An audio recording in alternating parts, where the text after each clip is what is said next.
Sarap yung beef. Mamaya, baga. Babalik. Ang tawag dito yung market. Ito yung hindi ito Senado Square. Ruins of St. Paul. Yun yung nanawag.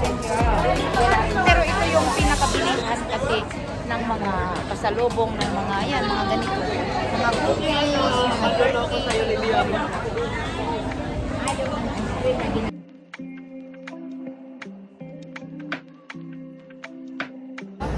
Mga gano'n na kaya katagal pa?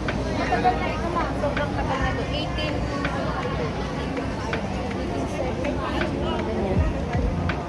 Pero talagang lagi rin maraming tao po. Sobrang daming tao talaga. Kasi ito talagang pinaka-nangyay ng Macau. Pag nag-search ka ng pinaka-first tourist attraction ng Macau, lalabas talaga yun. Kumbaga sabi nga nila, pag nag-visit ng Macau, kailangan first talaga ito. Dahil kung hindi ka nag-picture dito, parang sabi Na-miss mo yung pinaka heritage historical ng Macau. So dito hindi mo kahit umuulan yan kahit anong oras. Buti nga ngayon kukunti ang tao. Pero pag yung Friday to Saturday, Sunday, sobrang daming tao. So parang pahirapan po na dyan. Ang tao kasi rito mag-i-start yan 8 ng umaga hanggang minsan nga 10 o'clock marami kang tao siya. Dahil yung ibang naka-check-in dito, hapon naman ang punta rito. Yung mga uwian, mga ganitong oras hindi talaga siya mawawala dito ng tao. Dami po talaga. Oo, sa ngayon sa totoo lang, kukunti lang ito ngayon. Hindi siya masyado. Maya pa ito, mga 3 o'clock ito. Yan, So ito na yun guys. Ruins of St. Paul.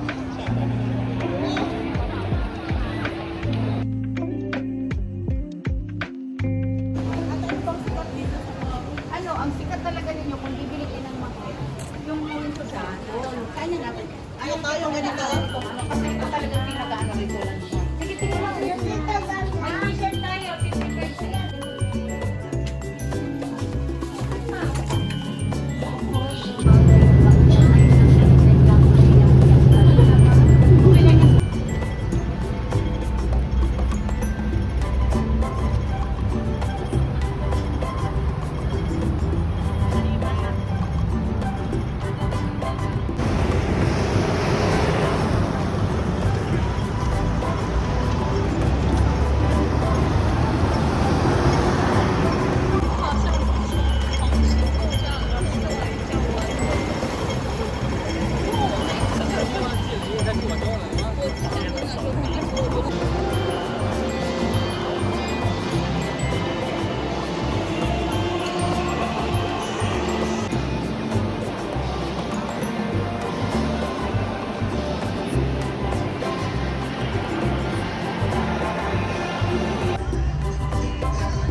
Pumunta ka rin pala dito sa Macau.